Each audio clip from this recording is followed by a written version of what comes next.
esses judeus marroquinos que chegaram em Breves eram chamados de sefarades pelo fato de terem vindo da Espanha. E aí eu vou ter que me explicar um pouco mais e ir além para te entender.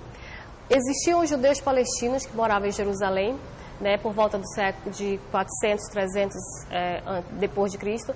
Esses judeus eles foram expulsos pelos romanos. Então os romanos expulsaram os judeus da Palestina, né, de Jerusalém. Esses judeus eles se espalharam, então foi uma espécie de segunda diáspora judaica. Então esses judeus saíram da Palestina e muitos deles se espalharam pelo mundo. Dentre esses judeus foram alguns para a Espanha.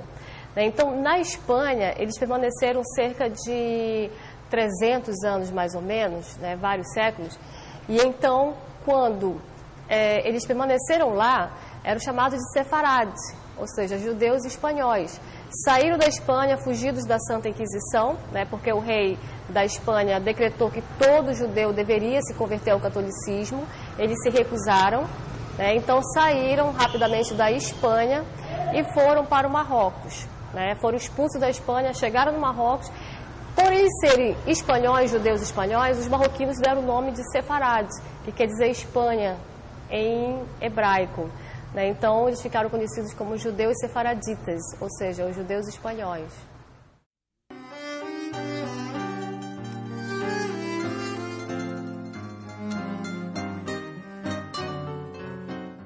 Cultura judaica é o nome dado a um conjunto de tradições passada de geração a geração pelo judaísmo, oriunda dos tratos religiosos do local em que a comunidade judaica foi radicada e da era em que a comunidade judaica viveu. O calendário judaico ele é diferente do nosso.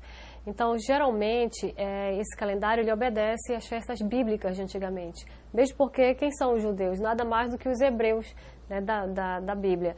Então, por exemplo, o Shabat é uma celebração, né, hebraica. Eles começam, o Shabat é o sétimo dia que eles descansam, mas eles celebram na sexta-feira o início do Shabat. Além do Shabat, nós temos a Pessa, que é a Páscoa judaica, que comemoram a saída dos judeus do Egito. Tem também o Shavuot, que é a entrega que Deus deu a Moisés, a entrega dos 10 mandamentos no Monte Sinai. E tem a Shavuot, né, a Sukkot, desculpa, que é a festa das cabanas. A Sukkot, eles ficam uma semana festejando as boas colheitas. Além da Sukkot, tem a Hanukkah, que é a festa das luzes, na qual eles festejam a supremacia do povo judeu em cima do povo grego, porque o povo grego tinha, na verdade, entrado no templo e lá eles profanaram o templo sagrado, né? Então, os macabeus, que eram guerrilheiros judeus, eles se juntaram, né, e foram e enfrentaram os gregos. Então, eles acabaram reavendo o templo, né, dos gregos, e isso é comemorado como se fosse um milagre pelos judeus, né? Então, a Hanukkah acontece todo dezembro, todo dezembro, como se fosse uma espécie de Natal, a festa das luzes judaicas. Além da Hanukkah, existe a festa do Purim, né, que é a festa da Rainha Esther.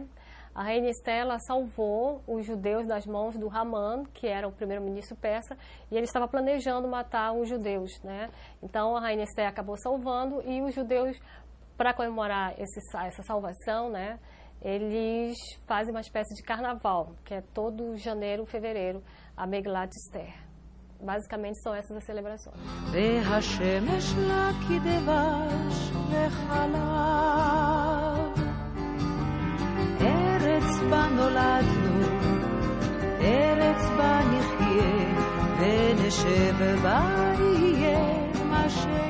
No momento que você nasce judeu, você pertence a um grupo, né, de pessoas que têm uma cultura e uma religião em comum. Então, por conta disso, você tem judeu brasileiro, judeu alemão, judeu marroquino, né, que, na verdade, têm em comum a cultura e a sua religião, mas, ao mesmo tempo, não a nacionalidade na qual eles estão inseridos, né? Mas eles têm idioma em comum, como o hebraico, o Yiddish, por exemplo. Uma outra coisa que eu queria falar é que os judeus que vieram para o nosso município, aqui em Breves e na Amazônia no geral, eles diferem dos judeus que povoaram o Brasil logo no início da colonização brasileira, que veio junto com Cabral. né? Vale ressaltar que os judeus, eles não estão aqui há 200 anos, como muitas pessoas pensam, né? Esses 200 anos, essa comemoração de 200 anos da presença judaica é na Amazônia, enquanto que eles estão há tanto quanto a descoberta do Brasil, ou seja, eles estão aqui, vieram junto com a frota de Cabral, né? Então eles estão há mais de 500 anos aqui entre nós, os judeus no geral. Então esses judeus que vieram com o Cabral e os outros logo depois, eles são judeus europeus, que são chamados de askenazitas, né? Judeus europeus, da França, da Holanda, da Alemanha, né? Da Inglaterra. Por outro lado, nós tivemos os marroquinos, que são chamados de sefarades, né? Então, é essa divisão que eu gostaria de deixar claro assim para as pessoas não confundirem, né? Judeu europeu, judeu askenazita, e judeu espanhol, português, sefarade. Mas eles têm em comum a cultura e a religião.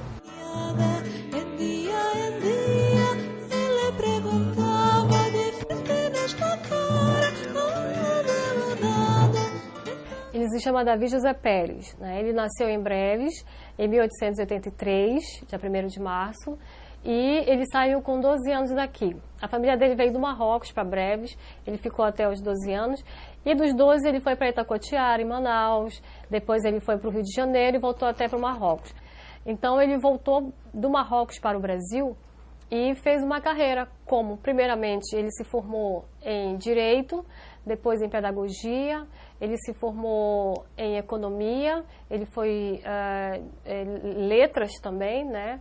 Então ele foi um literato, além do que um tradutor, conhecedor de línguas como o latim e o hebraico.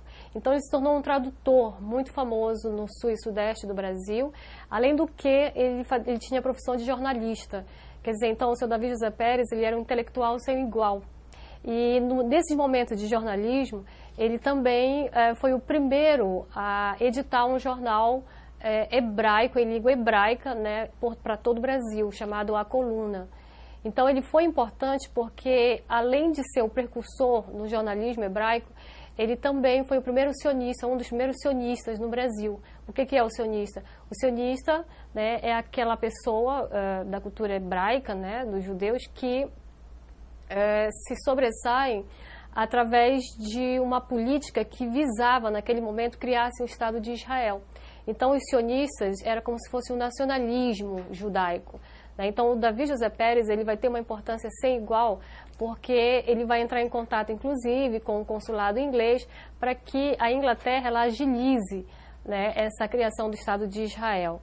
E, inclusive, né, ele vai ver a criação do Estado de Israel em 1948. O fato é que ele se tornou muito famoso, muito ilustre, né? No Rio de Janeiro ele é extremamente respeitado, existem escolas com o nome dele e universidades também, Davi José Pérez. Infelizmente, a nossa sociedade já não tem tanto conhecimento, apesar de ele, em todos os discursos, ele exaltar o nome de Breves, né? Ele sempre mantinha um contato de eu nasci em Breves, sou filho do Marajó, mas, infelizmente, a nossa história, ela esconde, digamos assim, essa figura, né, que é tão importante para a comunidade judaica nacional. Davi Pérez foi anfitrião de Albert Einstein quando o mesmo veio ao Brasil em 1925, no Jockey Club do Rio de Janeiro.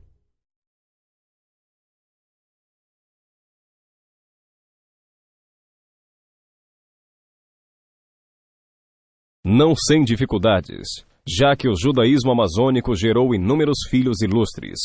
Optamos por destacar a figura de Davi José Pérez. Nasceu em Breves, no Pará, em 1883. Estudou na Alliance Israélite Universelle em Tanger, Marrocos. Retornou ao Brasil e fixou-se no Rio de Janeiro. Foi advogado, jornalista, pedagogo, linguista, historiador, professor emérito, líder intelectual e guia comunitário. Dentre suas inúmeras obras citamos o periódico A Coluna, primeiro jornal judeu em língua portuguesa no Brasil. Tradução do livro O Estado Judeu, de Theodor Herzl, Sidurim e Maquisarim. Livros